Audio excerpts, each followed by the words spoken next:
যারা ড্রেসের শ্যুট করেন তারাই জানেন বাইরে গিয়ে শ্যুট করা যে কত বেশি প্যারার হয়।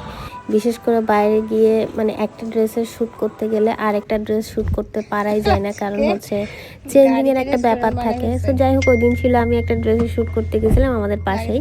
তো আমার সবসময় যখন শ্যুট করতে যাই আমার বেশি খিদা লাগে। ওই দিক থেকে আমাদের এদিকে একটা ভালো একটা দোকান আছে, এখানে খুব ভালো পরোটা, ডাল, কলিজা ভুনা এগুলো পাওয়া যায়। সো ওই দিন আমরা খেতে গিয়েছিলাম। তো যেখানে গিয়েছিলাম ওইখানে অনেক বেশি ভিড় ছিল। সো পরে আমরা ডিসাইড করলাম যে চলো আমরা গাড়িতেই সুন্দর করে খাই।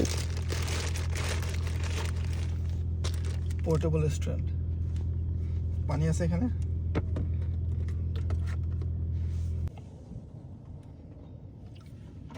আমরা মনে গাড়িতে ফার্স্ট এরকম খাচ্ছি না।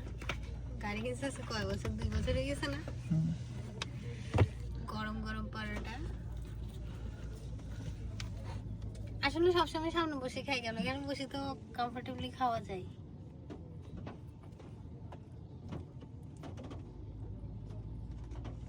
আমরা আসছি মেনলি কিসে, কালোর দোকানে না? বিসমিল্লাহ।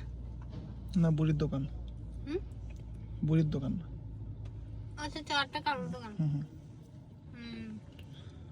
কালোর দোকানে সবসময় অনেক বেশি ভিড় থাকে, এখন মানুষ অনেক ভিড়, এখানে খাবারই পাওয়া যায় না। আজকে আমরা যে নালদি আসছি ওখানে বসতে পারি না, জায়গা নাই, জায়গা পাওয়াই যায় না। আমরা গাড়িতে খাবো, কারণ বাসায় নিয়ে গেলে, আমাদের বাসা কিন্তু কাছেই, বাসায় নিয়ে গেলে পরোটা ঠান্ডা হয়ে যায়, এগুলো ঠান্ডা হয়ে যায়, টেস্টটা পাওয়া যায় না। বাট এখানে যে গরম গরম যে টেস্টটা, ওই টেস্টটা এখন যেভাবে পাচ্ছি ওটা বাসায় নিয়ে গেলে ওইভাবে পাওয়া যায় না। তো যার কারণে আজকে আমরা এভাবে খাচ্ছি।